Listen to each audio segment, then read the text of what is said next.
가끔씩 질병 때문에 병원에 입원해 계신 교우들을 신방하게 될 때가 있습니다. 투병하시는 것이 얼마나 힘드시냐 이렇게 위로도 해드리고 기도도 해드리고 그렇게 합니다. 그러면서 이런 질문을 드려요. 어떻게 병이 있는 걸 알게 되셨습니까? 이렇게 여쭤봅니다. 처음에는 병의 원인을 잘 모르셨다는 거예요. 그냥 가슴이 좀 답답하고 소화가 잘 안 되시고 그래서 소화제를 먹고 견디셨는데 상태가 점점 더 안 좋아지시더라는 거죠. 그래서 병원을 찾아서 진단을 받아보고 나서야 암이었다, 또 다른 병이었다라고 하는 걸 알게 되셨다는 거죠. 원인을 몰랐기 때문에 잘못된 약을 썼고 고생은 고생대로 하셨는데 나중에 원인을 알고 나서야 내 몸이 왜 그렇게 아팠는가 하는 걸 알게 되셨다 하는 이야기들을 듣게 될 때가 있습니다. 전에 섬겼던 교회에서 당시 한 40대 초반 정도 되시는 여집사님이 계셨습니다. 남편이 교회를 다니지 않으셔서 늘 남편의 구원을 위해서 기도하고 계셨습니다. 근데 남편이 하루는 직원들과 같이 회식을 하다가 갑자기 어지럽고 구토를 심하게 하셨다는 거예요. 그래서 급하게 택시를 잡아 타고 이제 집으로 오셨습니다. 먹은 것이 뭐 잘못됐나 보다 이렇게 생각이 돼서 약을 먹고 침대에 누워 있었는데 상태가 점점 더 심각해졌습니다. 그래서 급하게 119를 불러서 응급실을 갔는데 원인은 뇌출혈이었습니다. 그러다가 금방 코마 상태에 빠지게 됐고요. 그렇게 남편이 일주일 정도 식물인간으로 있다가 결국은 세상을 떠나고 말았습니다. 그 여집사님의 잘못은 아니지만 원인을 좀 미리 알고 적절하게 대처했으면 남편을 살릴 수 있지 않았을까, 그런 후회감과 또 죄책감이 들어서 오랫동안 힘들어 하셨던 그런 모습이 기억이 납니다. 여러분, 우리가 몸이 아파서 병원에 가면 가장 먼저 어떻게 합니까? 주사를 먼저 놓습니까? 메스를 들고 일단 수술부터 하고 봅니까? 그렇게 하지 않죠. 검사부터 합니다. 피 검사부터 시작해서 굉장히 다양한 검사들을 하죠. 이렇게까지 많이 검사를 해야 될 필요가 있나? 이런 생각도 들고요. 이거 검사 받다가 죽을 수도 있겠다, 이런 생각도 듭니다. 여러분, 왜 그렇게 많이 검사를 하는 겁니까? 이유는 한 가지죠. 그 병의 원인이 뭔지 정확하게 발견하기 위해서입니다. 그 원인을 제대로 찾아야 우리가 그 병에 대해서 적절하게 치료를 할 수 있지 않습니까? 우리가 그렇게 많은 검사를 해보지만 병의 원인을 찾기가 그렇게 쉽지 않습니다. 그래서 원인 불명의 병들도 많고요. 난치병들도 굉장히 많은 걸 볼 수 있습니다. 이게 현대의학이 풀어야 되는 숙제고 난제가 아닌가 생각하게 됩니다. 우리 인생도 마찬가지 아닙니까? 우리가 인생 살아가는 동안 얼마나 많은 문제들, 얼마나 많은 어려움들을 경험하면서 살아갑니까? 그래서 그 문제를 해결하고 싶어 하죠. 이 문제가 도대체 어디에서부터 오는 것인가, 그 원인을 찾으려고 애를 씁니다. 문제를 우리가 분명하게 알고 그 원인을 분명히 알면 참 다행스럽게도 우리가 그 문제를 해결할 수 있습니다. 그런데 때로는 그 원인을 잘 찾지 못할 때가 많습니다. 또 사람들은 잘못된 데서 그 원인을 찾을 때가 많죠. 보통 사람들이 어떻게 생각합니까? 내 인생이 왜 불행한가? 내게 돈이 없기 때문에, 세상적인 그 무엇을 가지고 있지 못하기 때문에 내 인생이 불행하다고 생각합니다. 그래서 더 많은 돈을 가지고 세상에서 성공하고 더 높은 지위에 오르면 내 인생은 행복해질 것이고 내 인생의 문제는 다 사라져 버릴 것이다 라고 생각합니다. 그러나 그 진단에 있어서도 원인이 잘못된 경우들이 많다는 것이죠. 1978년부터 1985년까지 굉장히 인기를 끌었던 미국 시트콤이 하나 있었습니다. 여러분 혹시 기억하실지 모르겠습니다만 개구쟁이 아놀드라고 하는 미국 드라마가 있었습니다. 혹시 기억하십니까? 사진을 한번 보여주시겠습니까? 저런 아이 본 기억 나시죠? 우리 젊은 분들은 좀 낯서실 수도 있겠습니다만 중년 이후의 분들은 아마 한두 번씩 보셨던 기억이 나실 겁니다. 이 드라마는 흑인 형제가 아주 부유한 백인 가정에 입양이 되면서 일어나는 해프닝을 다루고 있습니다. 특별히 아역 배우저 3명이 굉장히 큰 인기를 누렸었습니다. 자, 한 장을 더 넘어가 주시죠. 네, 자, 이런 아이들입니다. 굉장히 인기가 많아서 미국판 국민 남동생, 국민 여동생 이렇게 불리면서 굉장히 인기를 끌었던 아이들입니다. 그래서 중간에 있는 저 막내 역할, 아놀드 역할을 했던 저 아이가요, 당시에 드라마 출연료로만 300만 달러를 넘게 받았다고 그럽니다. 지금의 시세로 환산하면 대략 한 300억 이상 되죠. 자, 그런데 이렇게 인기를 누렸던 이 아역 배우들의 이후의 삶이 그렇게 행복하지 못했다는 거예요. 지금 이 사진이 막내 역할, 아놀드 역할을 했던 게리 콜먼이 성장하고 난 이후의 모습입니다. 그렇게 많은 돈을 받았는데 부모님들이 그 돈을 다 탕진해 버린 거예요. 그래서 부모님을 대상으로 소송을 걸어서 130만 달러를 돌려받기는 했습니다. 그러나 부모 자식 간에 소송을 한다는 게 그 얼마나 비극적인 일입니까? 선천적인 신장 이상이 있었습니다. 그래서 42세를 사는 동안 키가 142cm 밖에 되지 않았다 그래요. 신장 이식 수술 2번이나 했는데 결국은 다 실패하고 말았습니다. 결혼을 했는데 아내가 자꾸 때린다는 이유로 결국은 이혼하게 됐습니다. 그리고 2010년 5월에 아무도 지켜보는 사람 없이 쓸쓸하게 이 세상을 떠나게 됐습니다. 자, 그 다음 사진을 보여주시죠. 형 윌리스 역을 했던 토드 브리지스라고 하는 배우입니다. 마약 스캔들에 시달리다가 1988년에 살인 혐의로 구속이 됩니다. 마약을 사러 갔다가 마약상을 총으로 쏴 죽인 것 때문에 결국은 검거가 됐습니다. 또 백인 누나 킴벌리 역할을 했던 다나 플라토라고 하는 여배우입니다. 1984년 아주 인기의 절정을 누리고 있었을 때 미성년자로서 임신을 하게 돼서 드라마에서 퇴출이 됩니다. 아이의 아버지와 결혼을 하게 됐지만 6년 만에 이혼하게 됩니다. 그리고 이후에 장난감 권총을 가지고 은행에 들어갔다가 은행 강도로 체포가 됩니다. 그녀가 은행에서 훔친 돈은 고작 194달러였습니다. 그녀가 34살의 나이 때 주차되어 있던 트레일러 안에서 시신으로 발견되어집니다.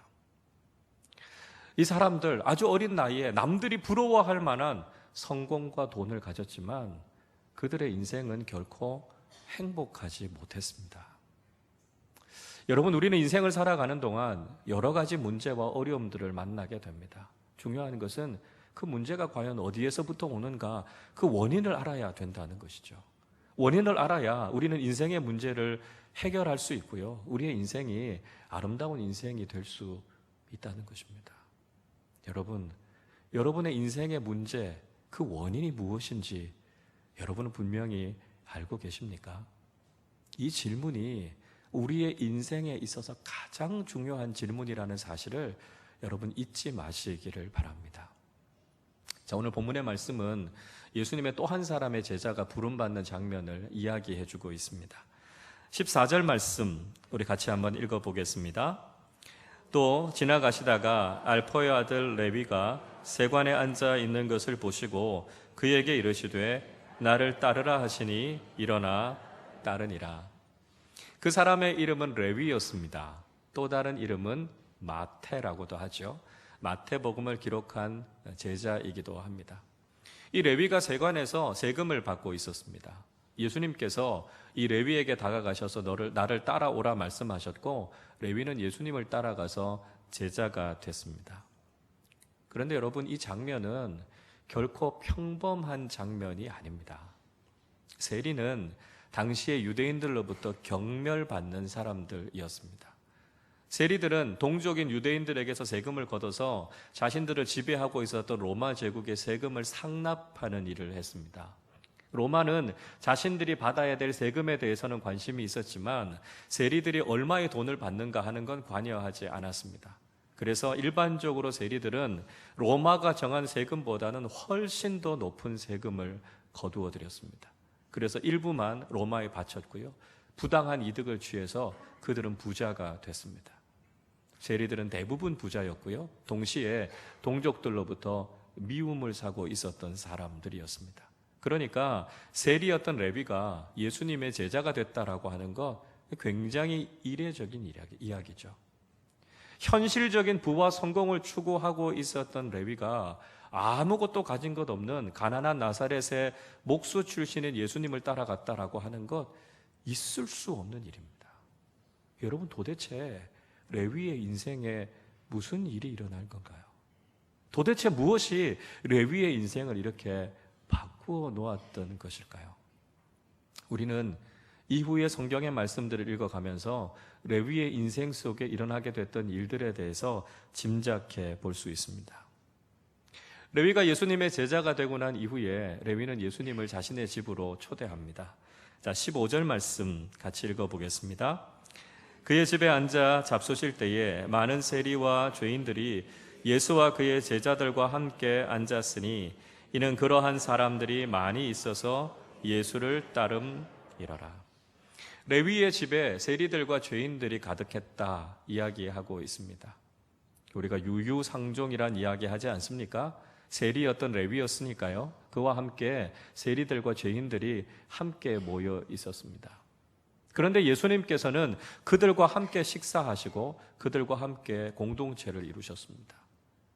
예수님께서 그들을 받아들여 주셨고요. 그들이 예수님을 따르는 제자들이 됐다 이야기하고 있습니다. 계속해서 놀라운 일들이 일어나고 있는 것이죠.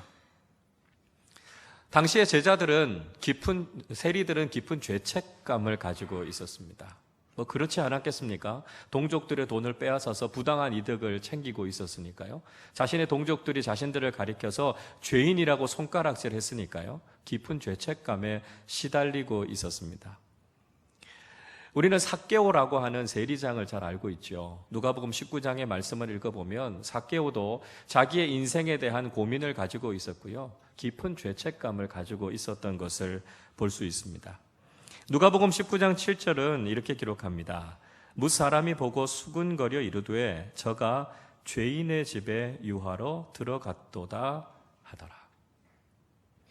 사람들은 삭개오를 향해서 죄인이라고 손가락질했습니다. 그리고 삭개오의 집에 들어간 예수님을 향해서 죄인의 집에서 함께 유한다 이렇게 예수님을 비난했습니다. 사람들은 세리들을 인정해 주지 않았습니다. 그들과 상종하려고 하지 않았고요. 그들과 만나주지도 않았습니다. 그러나 예수님은 달랐다는 것이죠. 예수님은 그들을 용납해 주셨습니다. 그들과 함께 식사를 나누셨습니다. 그들과 함께 공동체를 이루셨습니다. 예수님께서 그들의 인생의 문제를 들어주셨고요. 그들의 인생의 문제를 해결해 주셨습니다. 비록 자신들은 죄인이지만 예수님께서는 그들에게 죄사함의 은혜를 베풀어 주셨고 그들을 기꺼이 용납해 주신 거죠. 그들은 자신들이 가지고 있었던 그 내면의 깊은 죄의 문제를 해결했을 때 비로소 그들의 인생이 변화되어졌고 예수 그리스도의 제자들이 되었던 것입니다.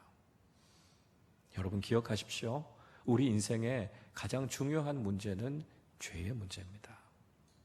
우리 인생을 불행하게 하는 가장 근본적인 것은 바로 우리가 죄인이라는 사실입니다.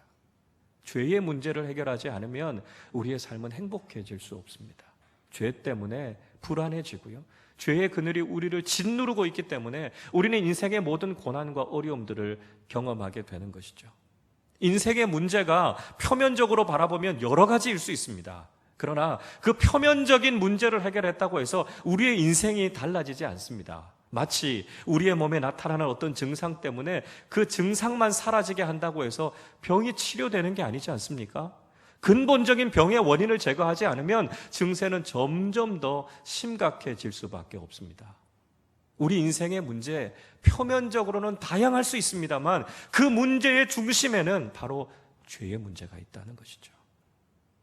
근본적으로 우리의 죄의 문제를 해결해야만 비로소 우리는 우리의 인생의 문제를 해결하게 되고 하나님께서 우리에게 주시는 참된 기쁨과 행복을 누릴 수 있게 된다는 것이죠. 우리는 이런 선입견을 갖고 있습니다. 죄인과 제자들은 서로 다르다라고 하는 생각을 갖습니다. 세리들은 비난받아야 할 죄인들이고 그렇기 때문에 그들은 제자가 될 자격이 없다고 생각합니다. 적어도 예수님의 제자가 되려면 세상적으로 품격이 있고 그럴듯한 사람이 되어야 하지 않느냐고 생각합니다. 그러나 오늘 본문의 말씀은 다르게 이야기하고 있습니다. 15절 뒷부분을 보시죠. 이는 그러한 사람들이 많이 있어서 예수를 따름이러라 말씀하고 있습니다. 그러한 사람들, 누구를 가리키죠? 죄인들입니다. 세리들을 가리키고 있습니다. 이런 사람들이 많이 있었다는 거예요. 그런데 그들이 예수님을 따르는 제자들이 되었다 이야기하고 있습니다. 죄인이라고 해서 예수님의 제자가 될 수 없는 것이 아니라는 것이죠. 오히려 내가 죄인임을 깨닫는 사람이 예수님의 제자가 될 수 있다는 것을 말씀해 주고 있습니다. 우리의 근본적인 죄의 문제를 해결할 때 우리는 바로 예수님의 제자가 되는 첫 걸음을 걸을 수 있다는 것이죠. 내가 용서받은 죄인이라고 하는 분명한 정체성을 갖게 될 때 우리는 예수 그리스도의 제자가 될 수 있다는 것입니다. 여러분, 제자가 누굽니까? 제자는 예수님을 따르는 죄인입니다. 제자는 예수님을 만나고 죄의 문제를 해결한 사람입니다. 비록 나는 죄인이지만 주님께서 내게 베풀어 주신 그 죄사함의 은혜에 감격해서 주님의 말씀을 따라 살아가는 사람이 제자입니다. 여러분, 교회란 무엇입니까? 교회는 용서받은 죄인들의 공동체입니다. 우린 다 죄인입니다. 그런데 예수님께서 우리를 외면하지 않으시고 받아주셨기 때문에 우리는 교회가 된 것입니다. 그래서 우리가 서로를 바라보면서 정죄하거나 비난할 이유가 없습니다. 왜냐하면 주님께서 우리를 다 용서해 주셨기 때문입니다.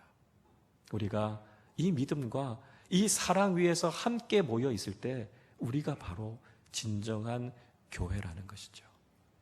죄사함의 은총 가운데 함께 모여 주님의 말씀을 따라가는 우리 모두가 바로 예수 그리스도의 제자 공동체라는 사실을 잊지 마시기를 바랍니다. 자, 그런데 이런 사람들을 비난하고 손가락질하는 사람들이 있었습니다. 오늘 본문 16절 말씀 같이 읽어보겠습니다. 바리새인의 서기관들이 예수께서 죄인 및 세리들과 함께 잡수시는 것을 보고 그의 제자들에게 이르되 어찌하여 세리 및 죄인들과 함께 먹는가? 당시의 유대 종교 지도자들이었던 바리새인의 서기관들이 예수님과 그들을 비난했습니다. 어떻게 선생이라고 하면서 죄인들과 한 패거리가 되어서 그들과 함께 어울릴 수 있느냐라고 하는 것이죠. 자신들은 죄인들과는 전혀 다른 부류의 사람들이었다는 것입니다. 자신들은 의로운 삶을 살아간다 자신하고 있었습니다. 그들이 얼마나 교만하고 자기 도취에 취해 있었을까요? 예수님께서 누가복음 18장의 말씀에서 바리새인과 세리의 기도에 대한 비유의 말씀을 하고 계십니다. 바리새인들이 어떻게 기도하고 있었을까요? 누가복음 18장 11절 12절은 이렇게 기록합니다. 바리새인은 서서 따로 기도하여 이르되 하나님이여 나는 다른 사람들 곧 토색, 불의, 간음을 하는 자들과 같지 아니하고 이 세리와도 같지 아니함을 감사하나이다. 나는 일회에 2번씩 금식하고 또 소득의 11조를 드리나이다. 바리새인의 감사는 자신이 세리들과 죄인들과 같지 않다는 것이었습니다. 나는 의로운 삶을 살아가고 있고 나는 모범적인 신앙생활을 하고 있었다라고 하는 것을 감사하며 기도하고 있습니다. 여러분, 이런 기도가 바른 기도일까요? 하나님께서 이런 기도를 기뻐하시겠습니까? 바리새인들이 정말 다른 사람들보다 의로운 사람들이었을까요? 그렇지 않습니다. 로마서 3장 10절부터 12절까지 말씀은 분명히 선언하고 있습니다. 기록된 바 의인은 없나니 하나도 없으며 깨닫는 자도 없고 하나님을 찾는 자도 없고 다 치우쳐 함께 무익하게 되고 선을 행하는 자는 없나니 하나도 없도다.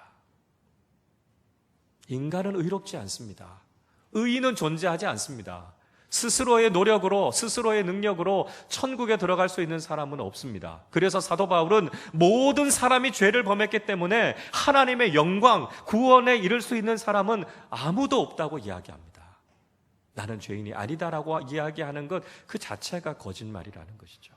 우리가 죄인이라고 하는 증거는 수백 가지도 더 들 수 있습니다. 전도 폭발이라고 하는 훈련에서는요, 복음 제시 전문에 대해서 가르칩니다. 이 복음의 내용 속에 우리 인간이 죄인이다라고 하는 걸 이렇게 예를 들어서 설명하고 있습니다. 성경은 죄라고 하는 것을 가리킬 때 세상적인 범죄만을 의미하는 것은 아니라는 것이죠. 살인, 강도, 도둑질, 사기 이런 범죄뿐만 아니라 하나님께서 기뻐하시는 일을 하지 않는 것도 죄라고 이야기하고 있습니다. 부모님을 공경하지 않는 것, 이웃을 내 몸처럼 사랑하지 않는 것, 교만한 것, 거짓말하는 것, 형제와 이웃들을 미워하는 것, 이 모든 것들이 다 죄라고 규정하고 있습니다. 자, 여러분, 이 죄의 기준을 통해서 본다면 여러분 하루에 몇 번이나 죄를 짓는 것 같으십니까? 아마 모르기는 몰라도 수십 번, 아니 수백 번 죄를 지으면서 살아갈지도 모르겠습니다. 자, 이렇게 한번 가정을 해보시죠. 만약 여러분이 하루에 딱 3번만 죄를 짓는다면요. 그 정도 수준 되면 거의 성인 수준 아닙니까? 걸어다니는 천사 정도 수준입니다. 자, 우리가 그렇게 선량한 삶을 살아간다 하더라도 1년이면 1000번 이상, 요즘은 100세 시대니까요, 100세를 살면 10만 번 이상의 죄를 지으면서 살아갑니다. 자, 여러분이 양심적인 판사라면 10만 번 이상의 범죄 기록을 가지고 있는 사람을 향해서 당신 무죄라고 이야기하실 수 있으시겠습니까? 그럴 수 없습니다. 인간은 분명히 죄인입니다. 유대 종교 지도자들은 자기 자신이 죄인이라고 하는 실존을 정확하고 정직하게 인지하지 못했습니다. 그들도 끊임없이 죄를 지으면서 살아가고 구원의 은혜가 필요한 사람이었지만 자신의 죄를 보지 못했습니다. 그들은 스스로 의인이라고 착각하고 있었던 것이죠. 무엇이 그들의 인생을 불행하게 하는지 그들은 알지 못했습니다. 이 죄의 문제를 직면하지 못했기 때문에 그들은 예수 그리스도를 만나지 못했고요. 결국 그들은 멸망하고 말았던 것이죠. 이들만 그런 것이 아니라 모든 사람이 이 사실을 잘 모릅니다. 오늘 17절의 말씀에서 예수님께서 이렇게 말씀하시죠. 예수께서 들으시고 그들에게 이르시되 건강한 자에게는 의사가 쓸데없고 병든 자에게라야 쓸데있느니라. 건강한 사람은 의사를 찾지 않습니다. 건강한 사람이 병원에 가지도 않고요, 의사가 필요하다고 생각하지 않습니다. 그러나 그러다가 덜컥 큰 병에 걸리면 이야기가 달라집니다. 우리가 큰 병에 걸리면 그 분야에 있어서 최고의 명의를 찾아가지 않습니까? 그 분야의 권위자가 있는 병원에 가서 그 병원에서 치료받지 않습니까? 무슨 수를 써서라도 그 의사와 그 병원에서 치료받고 수술받기 위해서 여러분 몇 달을 기다리지 않습니까? 환자에게 있어서 의사의 한마디는 절대적입니다. 의사의 말 한마디가 환자를 천국과 지옥을 오고 가게 만들 만큼 그 정도의 영향력이 있습니다. 환자는 의사가 절대적으로 필요하고 의사를 절대적으로 의존할 수밖에 없다라고 하는 것을 깨닫게 되는 것이죠. 여러분, 유대 종교 지도자들은 스스로 건강하다고 생각했습니다. 자신의 삶에 아무런 문제가 없다고 생각했습니다. 그러나 그들은 건강한 것이 아니었고요, 건강하다고 착각하고 있었습니다. 우리가 건강하다고 잘못 생각하고 있다가 때로는 우리가 치료할 시기를 놓쳐서 병세가 악화되고 큰 낭패를 겪게 되는 경우를 보지 않습니까? 유대 종교 지도자들은 영적인 중병에 걸려 있었습니다. 그들은 영원의 의사이신 예수 그리스도가 필요했습니다. 그들의 죄의 문제를 해결받고 예수 그리스도를 통해서 구원함을 받아야 그들의 인생의 문제가 해결될 수 있었습니다. 그러나 그들은 자신들의 죄의 문제를 직시하지 못했고 스스로 의롭다고 여기고 있었기 때문에 구원의 기회를 놓치고 말았던 것이죠. 자, 그렇다면 오늘을 살아가고 있는 사람들은 어떻습니까? 오늘 많은 사람들은 예수 그리스도가 필요하다고 느끼고 있지 못하고요, 인정하고 있지 못합니다. 예수님 없이도 살 수 있다고 생각합니다.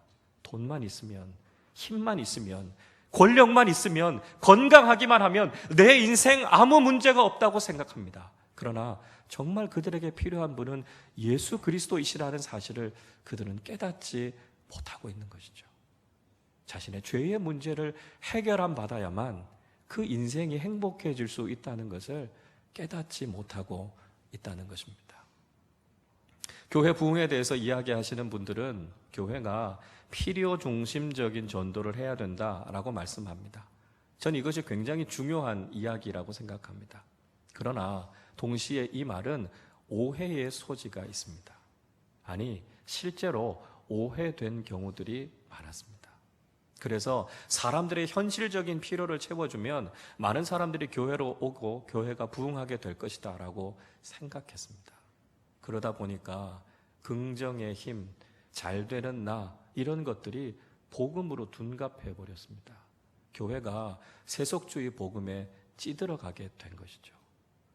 여러분, 우리가 필요 중심적인 전도를 한다는 건 이런 의미가 아닙니다.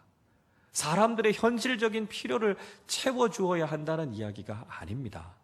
필요 중심적인 전도라고 하는 것은 지금 사람들에게 정말 필요한 것이 무엇인지를 깨우쳐 주어야 한다는 것이죠. 그들에게 거룩한 영적인 필요를 불러일으켜야 한다는 것입니다.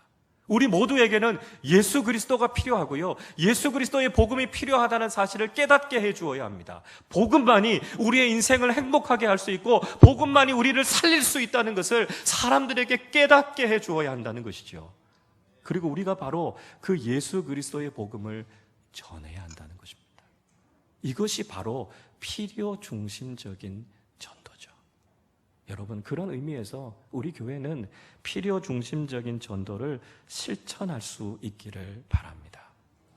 예수님께서 오늘 17절 마지막에서 이렇게 말씀하십니다. 나는 의인을 부르러 온 것이 아니요 죄인을 부르러 왔노라 하시니라.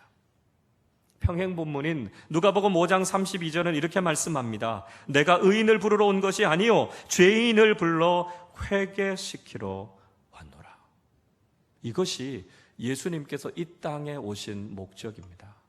스스로 의롭다고 생각하는 사람들은 예수님을 필요로 하지 않습니다. 예수님을 통해서 세상적인 것을 얻으려고 하는 사람들은 바른 신앙을 갖기 어렵습니다. 우리 자신이 죄인임을 깨닫고 우리의 영혼의 의사가 되시는 예수 그리스도가 반드시 필요함을 고백하는 사람들을 주님께서 만나 주신다는 거죠. 그리고 그 인생의 죄의 문제를 해결해 주시고 그들의 주님이 되어 주신다고 말씀하고 있습니다.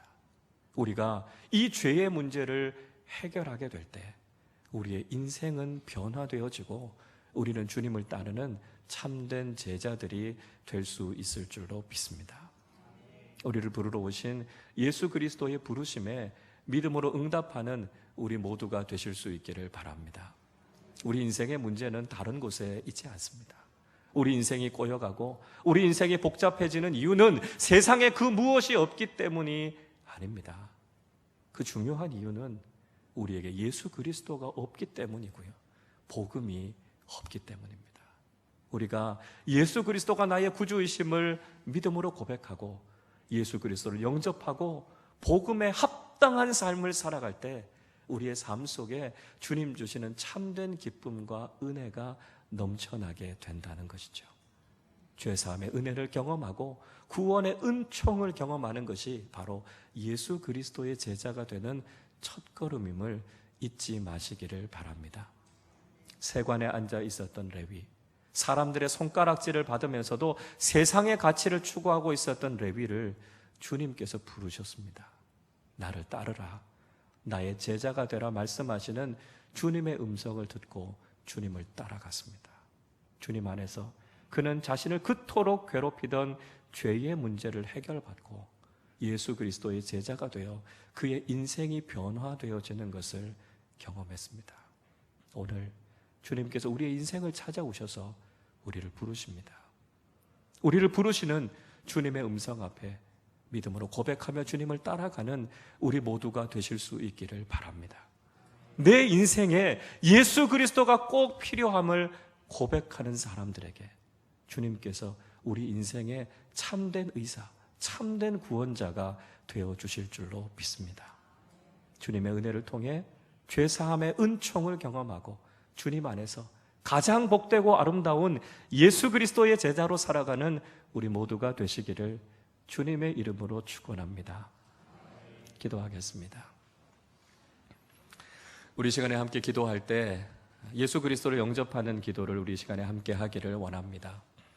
아직까지 예수 그리스도를 한 번도 나의 구원자로 주인으로 영접하지 않으셨던 분들은 오늘 이 시간을 통해서 예수 그리스도를 내 인생의 주인으로 고백하는 귀한 시간 되실 수 있기를 바랍니다. 이미 예수 그리스도를 나의 구주로 고백하신 분들은 다시 한번 우리가 그 흔들림 없는 구원의 확신 가운데 서 있는지, 예수 그리스도만을 따라가는 주님의 제자로 살아가게 해달라고 결단하는 마음으로 저를 따라 함께 기도하겠습니다. 사랑과 은혜의 하나님 아버지, 저는 죄인임을 고백합니다. 저는 그동안 하나님을 믿지 않고 제 뜻대로 살았습니다. 이 시간 이 모든 것을 회개합니다. 예수님께서 내 죄를 대신 지시고 십자가에서 죽으시고 부활하신 것을 믿습니다.